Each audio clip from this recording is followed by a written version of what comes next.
do Filho e do Espírito Santo. Amém. Ó Maria, fazei o meu coração tão puro quanto o vosso, pelo poder que vos deu Deus Pai. Ave Maria, cheia de graça, o Senhor é convosco, bendita sois vós entre as mulheres e bendito é o fruto do vosso ventre, Jesus. Santa Maria, Mãe de Deus, rogai por nós, pecadores, agora e na hora da nossa morte. Amém. Pela sabedoria que vos deu Deus Filho.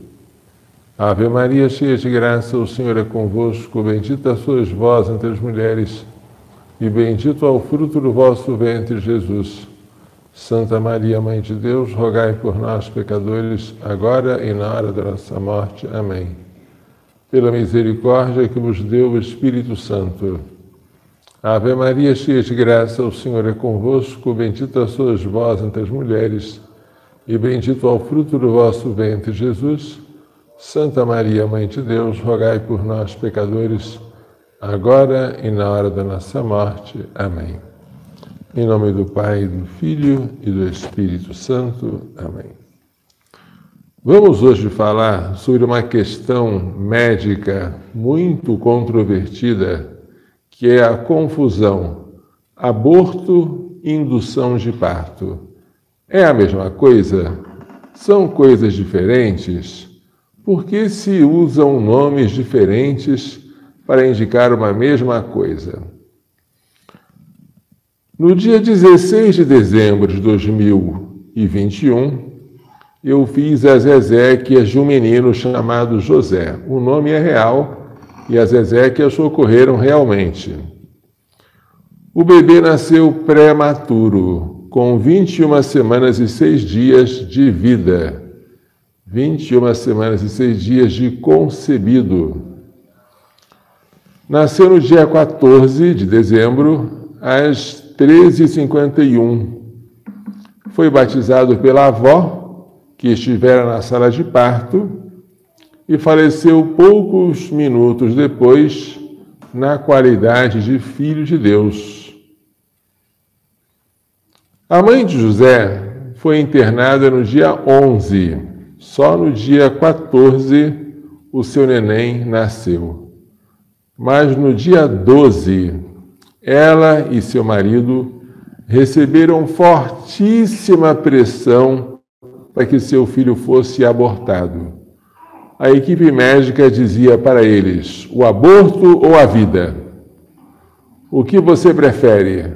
Você prefere morrer de septicemia? Que isso, doutor?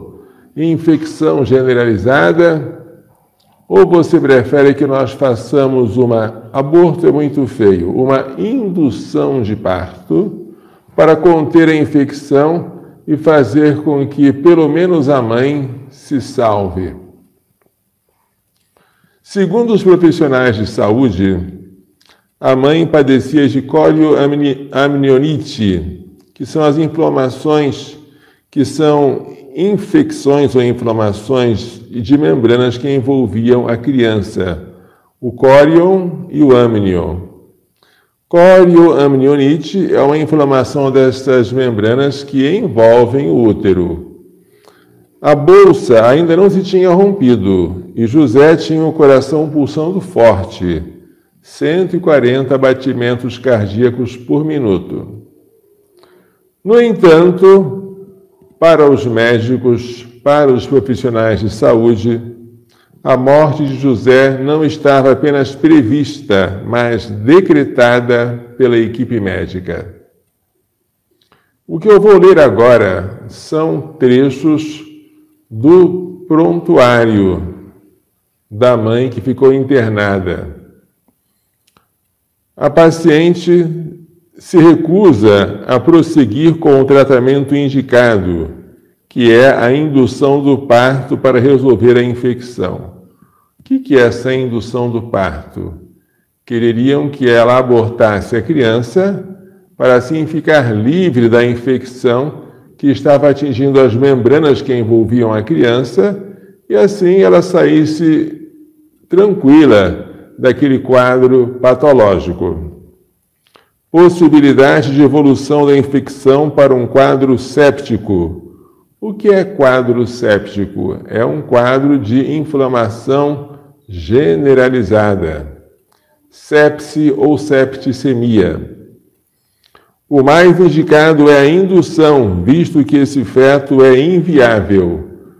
A criança, que nós sabemos se chama José, é chamada aqui de feto. E feto inviável, ou seja, é alguém que vai morrer de qualquer jeito. Não vale a pena lutar por ele. Ele é um feto, não é um filho.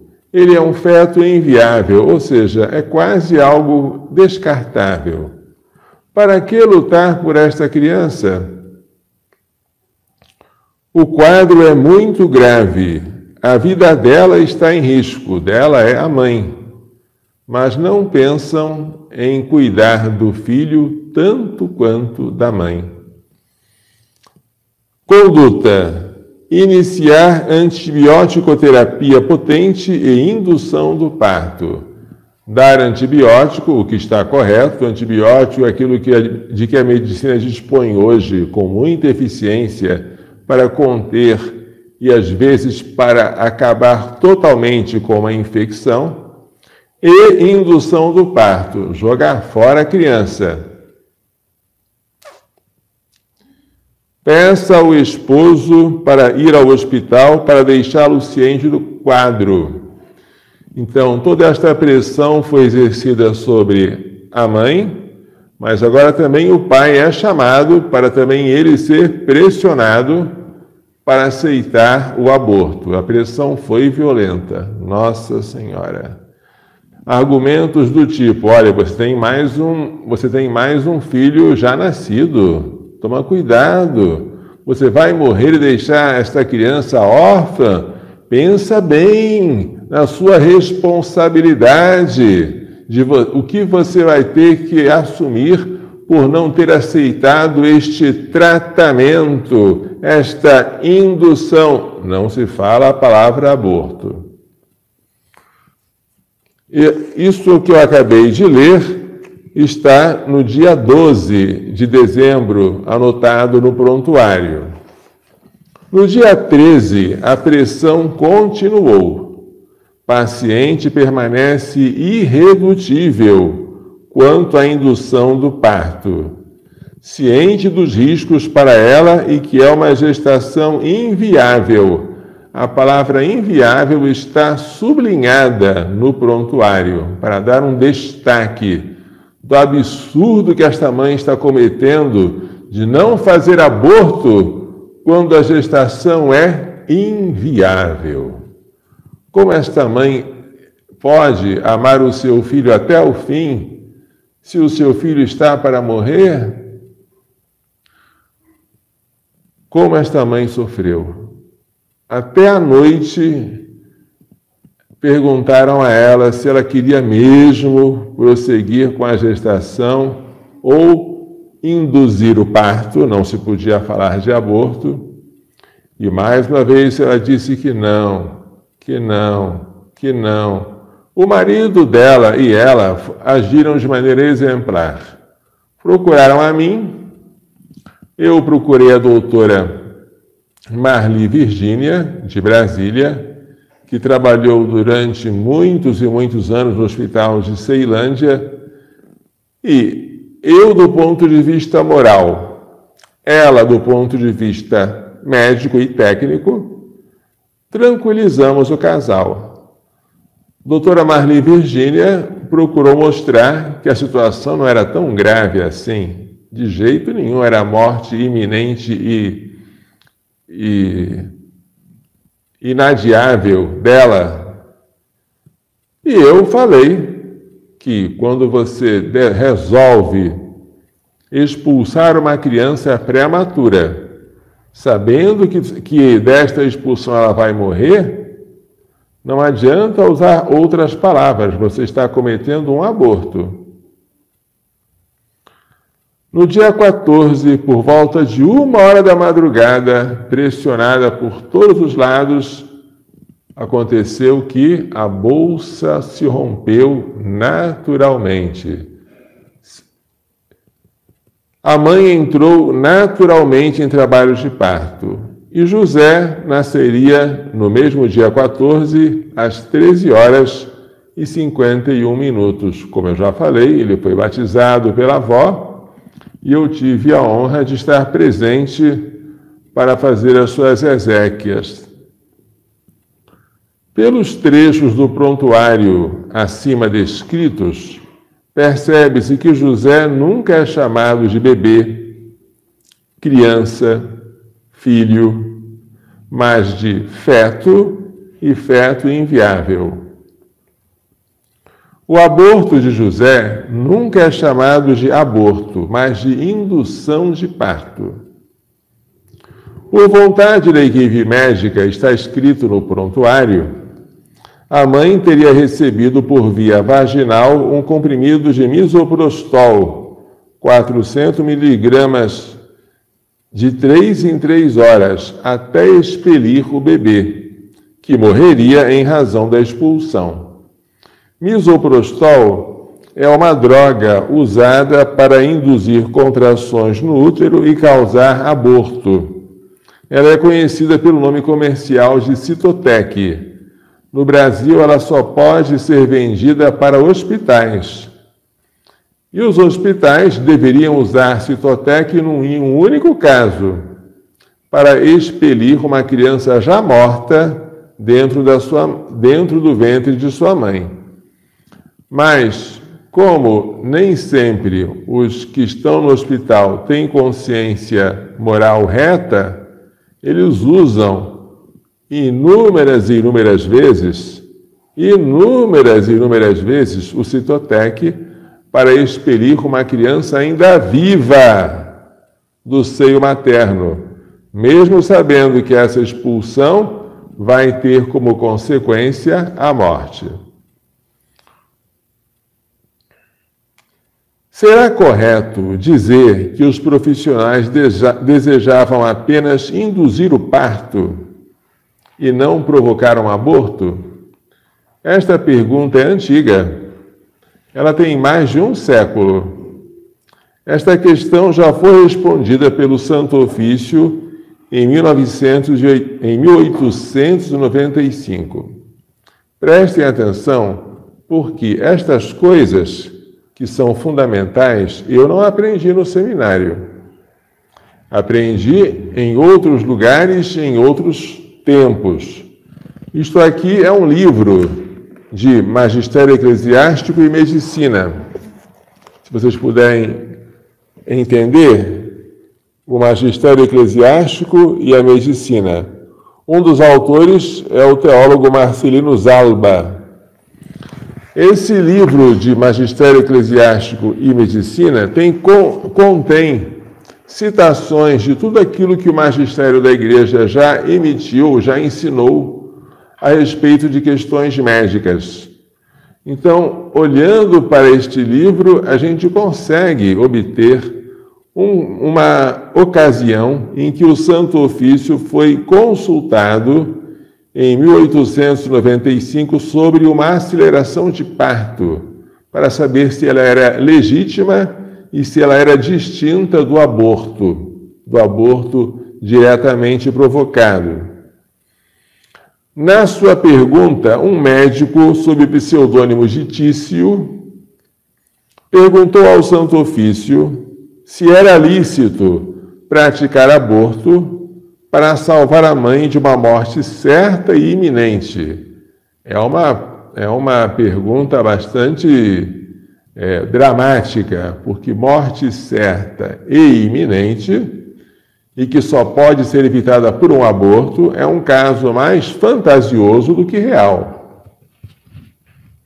O aborto não é uma solução, ele é um agravante, mesmo em casos extremos.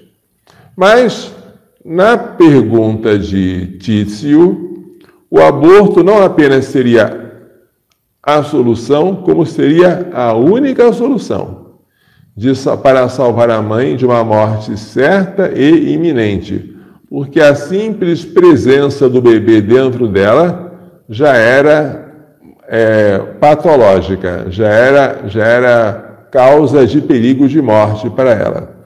É difícil imaginar isso. O quadro está muito dramatizado, mas é assim que chegou a Santa Sé. E a Santa Sé tinha que responder.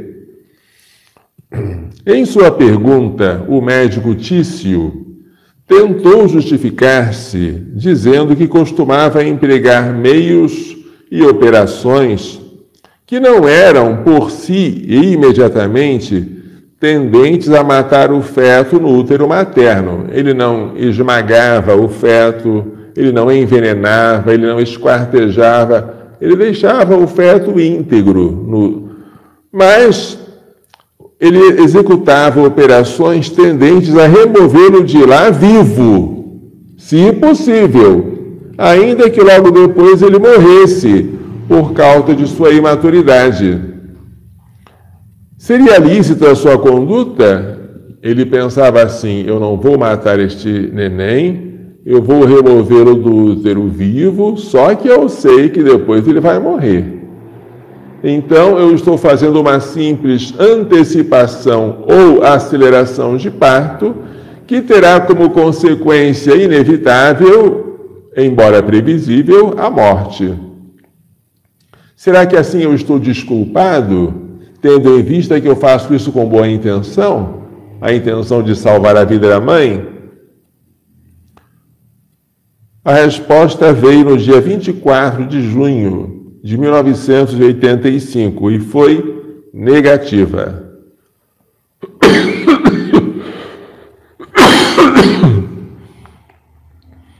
Portanto, a expulsão prematura de uma criança, tendo por efeito a sua morte, constitui um aborto diretamente provocado, que nunca pode ser admitido, em nenhuma circunstância, com nenhuma intenção, nem sequer para salvar a vida da mãe.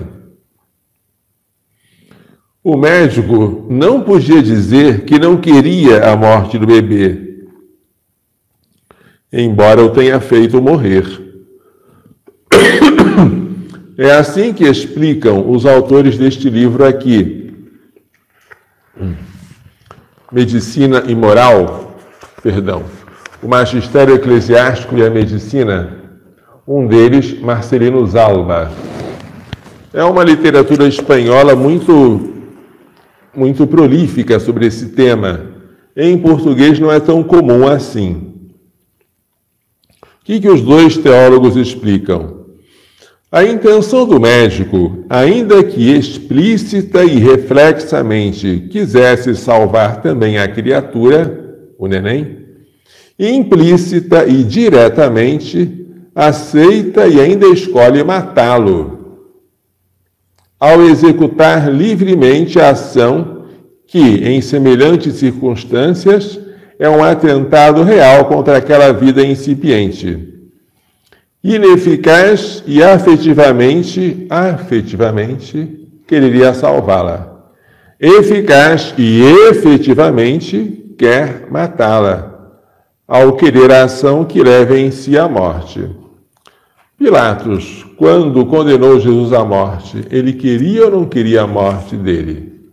Afetivamente ele não queria. Efetivamente, ele acabou querendo. Ele decidiu contrafeito, mas decidiu. Assim, não basta uma simples dor para justificar uma conduta que é homicida.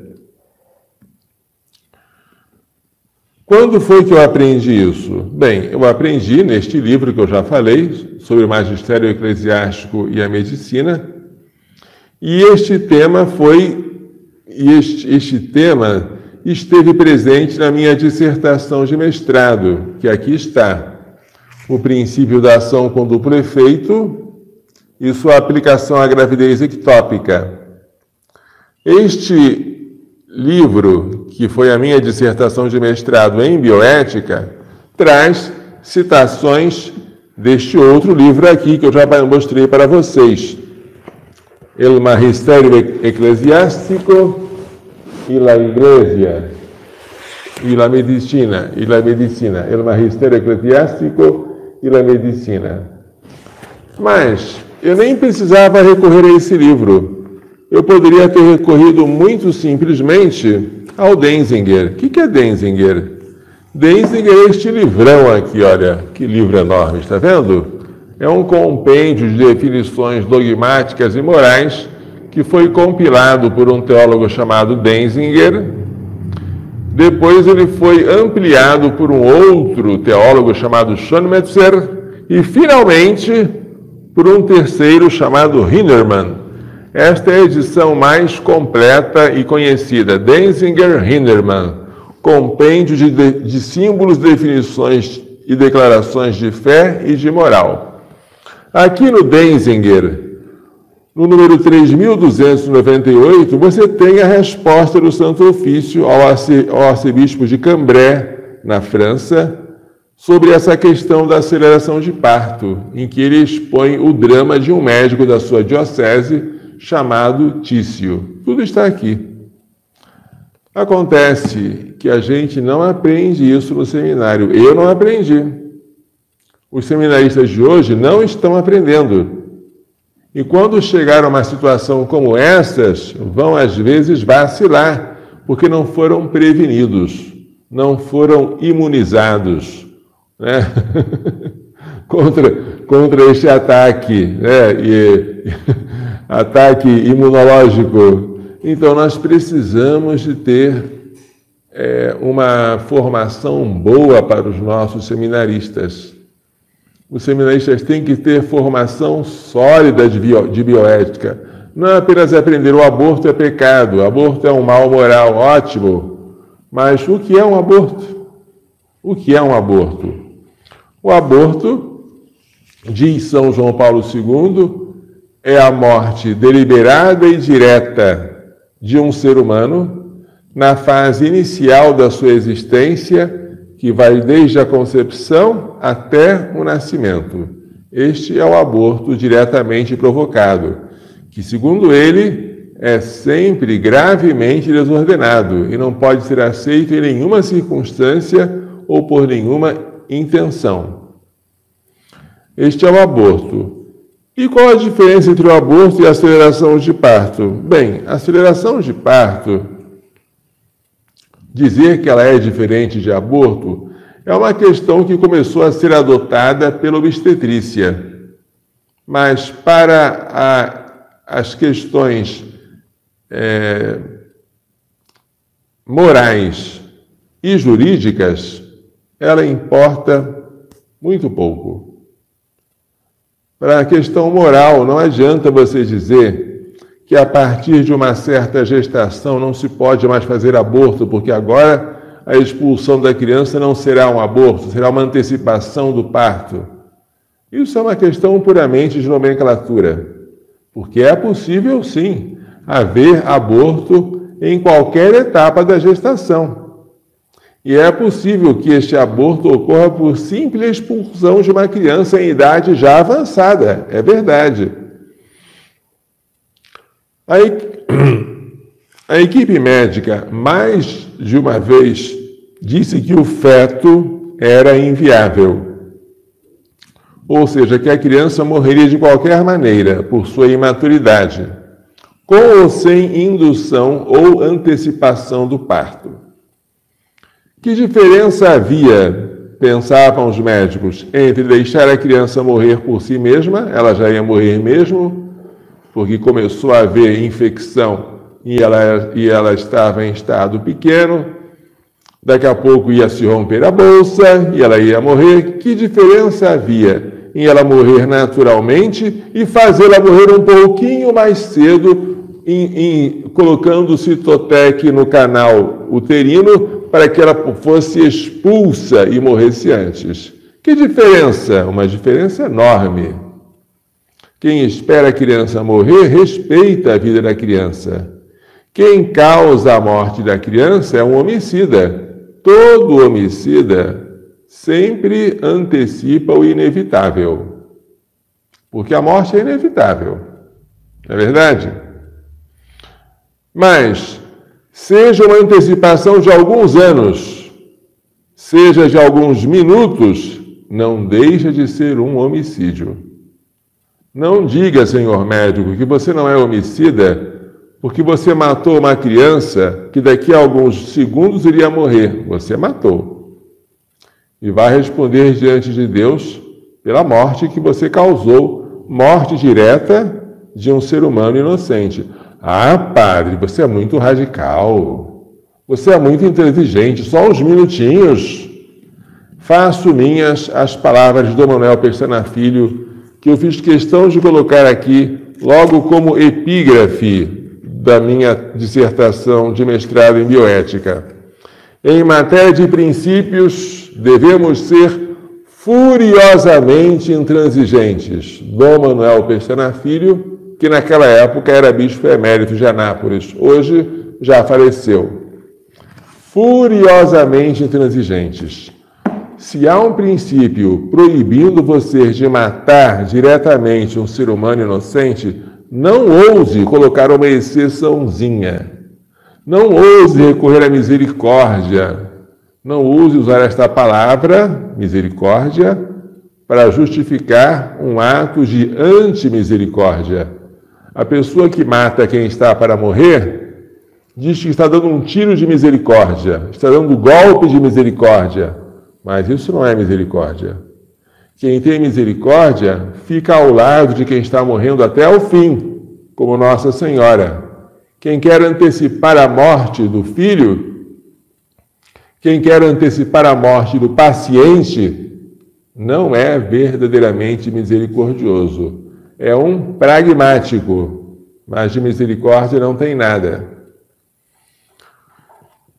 Além disso, é falso dizer que a partir de uma fase da gestação não é mais possível falar sem aborto, e sim de antecipação de parto não abortiva. Isto é falso. Se, por exemplo, em uma gestação já avançada, bem avançada, digamos 7, 8 meses, uma criança gravemente deficiente, como o bebê anencéfalo, em que falta boa parte da massa cerebral, é expulsa artificialmente do ventre materno e morre, estamos diante de um verdadeiro aborto. Sim, porque se ela estivesse dentro do útero materno, ela estaria ainda sobrevivendo. Se você antecipou o nascimento dela e por causa dessa antecipação, a criança que era muito dependente da mãe morreu, você matou. Quanto maior a dependência da mãe, como ocorre com bebês deficientes, mais claro é o nexo de causalidade entre a expulsão da criança e a sua morte. E é esse nexo que caracteriza o aborto, qualquer que seja a etapa da gestação. Se você expulsa a criança e ela morreu, porque ela era muito novinha, 3 meses.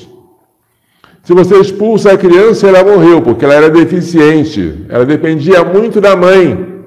E quando você expulsou, ela não conseguiu mais resistir. Seja como for, se há uma relação de causa e efeito entre a expulsão da criança e a sua morte, estamos diante de um aborto diretamente provocado. Qual deveria ter sido a conduta médica? Em vez de torturar incessantemente o casal, que tortura, hein? Que tortura! Então, vai fazer aborto ou vai morrer? Então, e o seu filho que ainda está vivo? E aí, vai deixar seu marido viúvo? Em vez de torturar incessantemente o casal, ameaçando a gestante de morte, o aborto ou a vida, e apresentando o aborto como a única solução para a infecção que se iniciava, a equipe médica deveria, primeiro, referir-se à criança como a um filho, digno de respeito e de cuidado, não como uma coisa que deve ser descartada. O filho tem os mesmos direitos que a mãe. E como você não pode matar a mãe para salvar o filho, você também não pode matar o filho para salvar a mãe. Segundo, injetar antibiótico na veia da gestante e monitorar a evolução do quadro infeccioso e a saúde do bebê. Poderia ser que a infecção cedesse, e poderia ser que o bebê ainda evoluísse até um parto a termo, e sobrevivesse, e crescesse, e ficasse adulto. Em caso de ruptura da bolsa, quando a bolsa se rompe, aí é que a ansiedade médica aumenta. Aí os médicos entram numa espécie de frenesi, com as suas honrosas exceções, porque eu sei que há médicos que não fazem isso, mas são poucos. Como se diz, os médicos ficam numa obsessão de agora eu tenho que abortar. Agora que a bolsa se rompeu, já não há mais proteção. As bactérias já entraram, já estão fazendo a festa. Se eu não fizer aborto, essa adolescente vai morrer. Eles falam isso gritando. Eles falam isso repetidas vezes no ouvido dela. É um assédio. É uma coisa de louco. Se a mulher não está louca, ela é capaz de enlouquecer de tantas vozes negras, vozes de fumaça escura na frente dela. Que quadro mais horroroso! E esse quadro, infelizmente, não é pintado por mim. É real. Isso acontece. Quando a bolsa se rompe, não é hora de fazer aborto. Aborto não tem hora, jamais. É hora de continuar aplicando antibiótico e deixar a criança viva, porque quando a criança quando a bolsa se rompe e o líquido amniótico escorre, a criança não morre na mesma hora, ela vai morrer, mas vai demorar. E enquanto ela não morreu, você não pode expulsá-la. Continua aplicando antibiótico na veia, deixa a gestante internada e vai monitorando o quadro infeccioso e monitorando também os batimentos cardíacos da criança. Somente após a morte certa da criança pode ser expulsada do útero. Aí sim você usa aquele comprimido de misoprostol. Só neste caso, quando a criança já morreu. E se acontecer que a criança teve a bolsa rota e nasceu? Nasceu espontaneamente e nasceu viva, como foi o caso de José. Nesse caso, você deve providenciar imediatamente o batismo. Você deve usar água da torneira, água mineral, qualquer água, mas tem que ser água, e despejar na cabecinha do neném, dizendo: eu te batizo em nome do Pai e do Filho e do Espírito Santo. Mas como é que eu vou batizar? Você tem que estar na sala de parto. Mas não me deixam entrar na sala de parto. Isso é caso de polícia. Se alguém não deixar alguém escolhido pela gestante entrar na sala de parto, chame o delegado de polícia mais próximo, porque o caso é muito sério. Sério, e eu não estou exagerando. A presença de alguém lá, seja a mãe da gestante, seja o marido da gestante, uma pessoa que a gestante escolheu é garantida por lei. E você violar essa lei pode ter consequências gravíssimas. A consequência da criança morrer sem ser batizada. A criança de a mãe não ter a assistência que deveria ter tido, porque faltou alguém que estivesse permanentemente ao lado dela. Que lei é essa? É a chamada lei do acompanhante, a lei do acompanhante, a lei 11.108 de 2005. Esta lei obriga as unidades do Sistema Único de Saúde e todas as unidades a ele conveniadas a permitir a presença junto à parturiente de um acompanhante durante todo o período de trabalho de parto e de pós-parto imediato. Então, você, marido, que tentou entrar e não conseguiu, e a sua esposa queria, chame a polícia, 190. Estamos aqui com uma ilegalidade flagrante. venham aqui ao hospital. O que houve? Estão querendo não observar uma lei. É triste ter que chegar a este ponto. Mas, em situações em que o hospital estava querendo matar um neném, pensa que esse hospital vai se importar de infringir uma lei que obriga a permitir a entrada do pai da criança na sala de parto? Pode ser que as circunstâncias sejam tão adversas que nem queiram pensar nisso.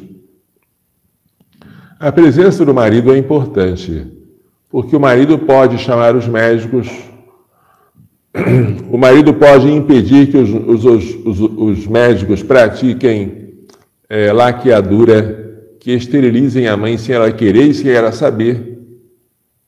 O marido pode estar presente junto a ela e atender às necessidades dela, porque o filho não é só dela, é dele também.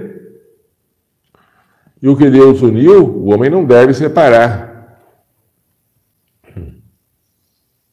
Portanto, permitir a presença do marido não é uma liberalidade, é um dever do hospital. E se ele não cumpre esse dever, ameace chamar a polícia e chame de verdade. Porque nunca nós vamos mudar uma situação enquanto nós não tomarmos providências concretas. Para os médicos, o aborto direto deveria ser não apenas impraticável, proibido, mas deveria ser impensável. Infelizmente, nas faculdades de medicina não se fala assim. Fala-se do aborto não como algo horrendo, incompatível com a medicina, absurdo, porque a função do médico é salvar a vida. Infelizmente, nas faculdades de medicina, ensina-se que há ocasiões tais e tais e tais, e que você pode sacrificar uma das vidas, blá, blá, blá, pode antecipar o parto, sabendo que a criança vai morrer, e que isso aí não seria aborto. E os médicos, então, que não estudaram bioética, deixam-se levar pelo achismo. Eu acho que é assim. Eu acho que é assado. Sentimentalismo. Eu sinto uma compaixão tão grande dessa mãe que vai morrer, coitada. Por compaixão dela, eu vou matar o filho. Imagine se Nossa Senhora gostaria de alguém, por compaixão dela, que está sofrendo tanto, resolvesse matar o filho dela, que é Jesus crucificado. Claro que não, não é? Isso é uma falsa compaixão. Portanto, a distinção entre aborto e aceleração de parto é artificial.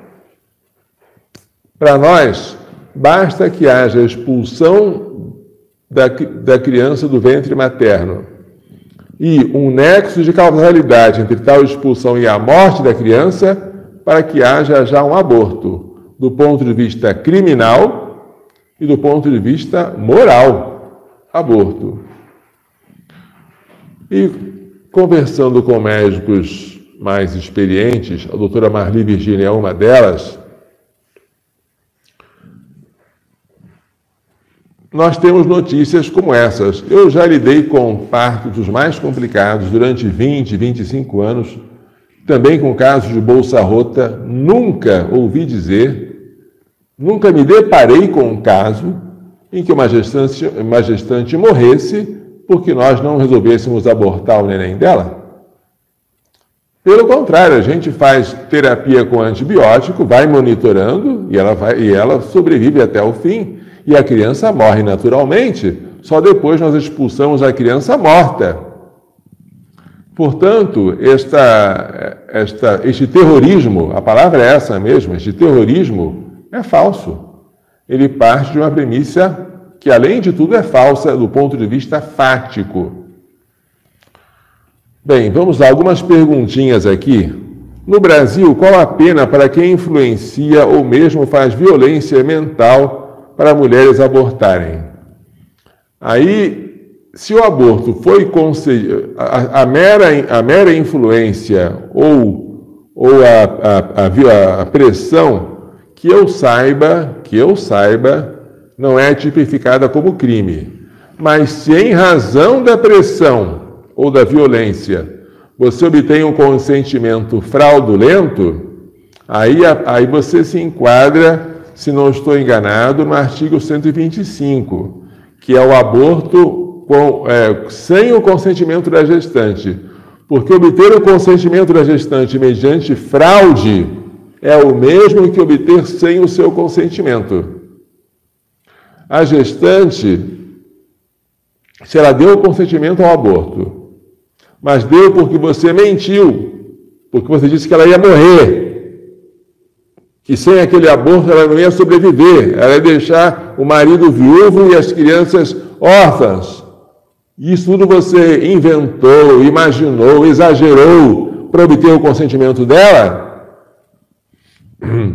Se por causa disso o aborto foi feito, se você levar isso aí até as últimas consequências, os médicos podem ser processados e punidos pela cláusula que diz provocar o aborto sem o consentimento da gestante.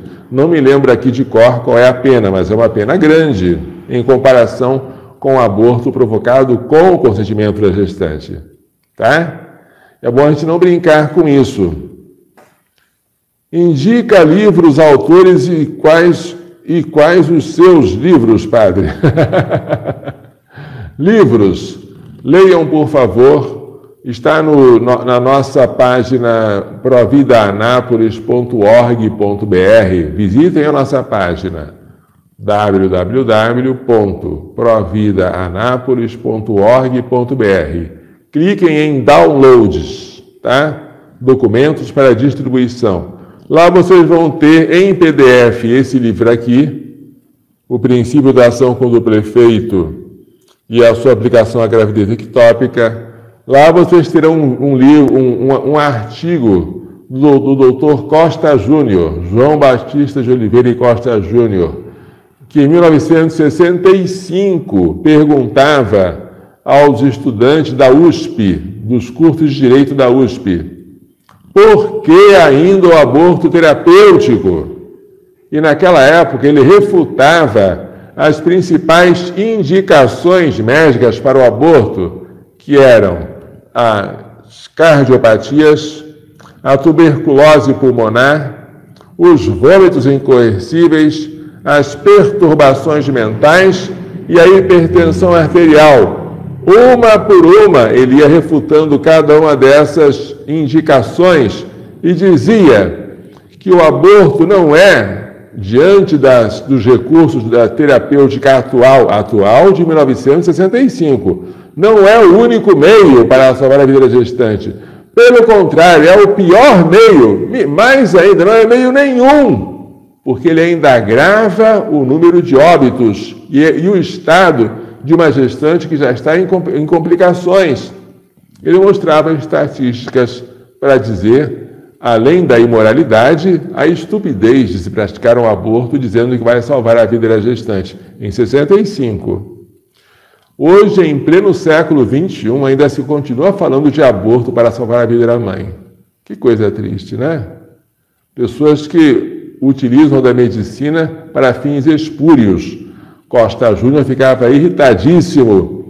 Demonstrem os legisladores seus verdadeiros propósitos. Faça como fizeram os soviéticos, os dinamarqueses, os noruegueses e os suecos. Façam como já fizeram esses países e não envolvam a medicina no protecionismo ao crime desejado. Assim dizia ele. Bravo! E com razão. Hoje também se faz isso. É mais simples fazer aborto do que ficar monitorando os batimentos cardíacos do neném, ou a infecção da mãe e injetando antibiótico. Dá trabalho. E o médico que não ter trabalho e não tem temor de Deus, prefere o mais fácil. Não quero generalizar. Existem médicos bons, mas são exceções que confirmam a regra. Hoje, a grande parte dos médicos está contaminada por uma ideologia pragmatista. A culpa é deles? A culpa é nossa. Todo mal vem do clero. Omne malum ex clero. Se tivéssemos padres que ensinassem corretamente aos médicos, e se quando um padre ensinasse corretamente não viesse outro para ensinar incorretamente, propondo o caminho da porta larga, se a igreja falasse sempre uma única voz, mesmo nos caminhos mais espinhosos, nós não estaríamos vendo essa calamidade que existe hoje nos hospitais. Livros. Vocês podem ter, além desse livro aqui, vocês podem procurar um outro, que foi o meu TCC de Direito, Aborto na Rede Hospitalar Pública, o Estado financiando o crime. Também está no mesmo lugar, na página de download do site Provida de Anápolis. Vocês podem ler, se quiserem, a minha tese de doutorado, A Alma do Embrião Humano, o fundamento ontológico da sua dignidade de pessoa. Vocês podem ler em PDF, está lá, e vocês podem também comprar, se quiserem, esses livros. A Alma do Embrião Humano está na sua versão primitiva, disponível lá em um preço bem baixo, mas há um problema que houve um erro de impressão, tivemos que imprimir uma errata juntamente com o livro. E uma segunda, e uma edição mais recente, que foi editada pelo Centro Dom Bosco, esta aí está melhorada, né? Então vocês podem comprar qualquer uma das edições. Aborto na Rede Hospitalar Pública, O Princípio da Ação com Duplo Efeito, A Alma do Embrião Humano, e vocês podem comprar alguns livrinhos que são importantíssimos. Descobrindo a Castidade, porque os castos não abortam, só existe aborto porque alguém não zelou pela castidade. E o Livro de Ouro ao Alcance de Todos, que é uma explicação popular do Tratado da Verdadeira Devoção à Santíssima Virgem, de São Luís Maria Grignon de Montfort. Aquele livro é indicado para quem, como eu, se consagrou ou deseja se consagrar a Maria na qualidade de escravo. É bom saber que todos os livros têm a permissão de Dom João Wilk, nosso bispo diocesano. Nós primamos pela obediência, porque foi pela obediência que Jesus salvou o mundo. E nós, se quisermos cooperar com Jesus na salvação do mundo, temos que ser obedientes, e obedientes até a morte e morte de cruz. Existe perdão para o homicida? Graças a Deus existe. O homicídio é um pecado grave, é um pecado que clama aos céus por castigo, mas ele não está acima da misericórdia de Deus. Jesus crucificado orou pelos homicidas. Pai, perdoa-lhes, eles não sabem o que fazem. Todo pecado tem perdão, menos o pecado contra o Espírito Santo. E não é por culpa de Deus, é por culpa do pecador que se endurece para não querer, para fechar-se ao perdão. O pecado de você perseverar na decisão de pecar até a hora da morte se chama impenitência final.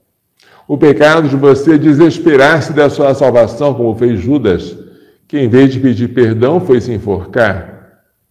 O pecado da presunção de se salvar sem merecimento. Eu não preciso de pedir perdão, não. E Deus é misericordioso. Eu posso cometer o que eu quero, que Ele vai me perdoar de antemão. Eu já estou no céu. Presunção de salvar-se sem merecimento. Tais pecados não têm perdão porque o pecador não quer ser perdoado. Fora o pecado contra o Espírito Santo, qualquer pecado, por mais grave que seja, tem perdão, se houver arrependimento, propósito de não pecar e confiança na misericórdia divina e o recurso aos meios que a Igreja oferece, o sacramento da penitência ou reconciliação com a decisão com a intenção de cumprir a penitência que o padre indicar. Bem, eu volto a dizer que nós estamos com dificuldade de manter os nossos